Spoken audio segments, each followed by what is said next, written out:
اس نے اپنے آپ کو ایک ہی بار قطعی طور پر قربان کر دیا تاکہ گناہ کو نیست کر دے۔ جب وہ دوسری بار ظاہر ہوگا تو ان کو دکھائی دے گا جو اس کی راہ دیکھتے ہیں۔ ہمارے لیے آج کی پہلی تلاوت مقدس پالوس رسول کا خط عبرانیوں کے نام 9واں باب 15ویں آیت پھر 24ویں سے 28ویں آیات کے آخر تک۔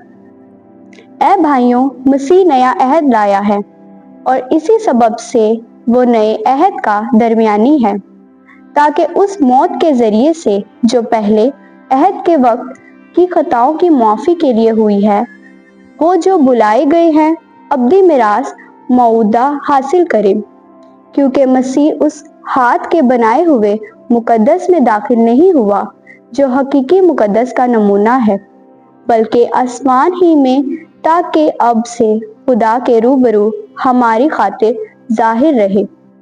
اور یوں بھی نہیں کہ جس طرح کاہن اعظم ہر سال دوسروں کا خون لے کر مقدس میں داخل ہوتا ہے، اسی طرح وہ بھی اپنے آپ کو بار بار قربان کرتا رہے، بلکہ اب زمانوں کے اختتام پر ایک ہی بار ظاہر ہوا تاکہ اپنے آپ کو قربان کرنے سے گناہ کو نیست کر دے۔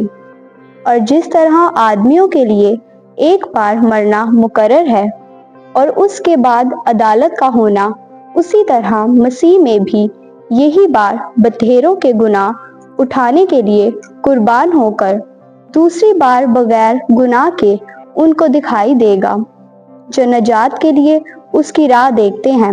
پاک کلام کے پڑھیں اور سنے جانے پر خدا کی برکت ہو۔ خدا کا شکر ہو۔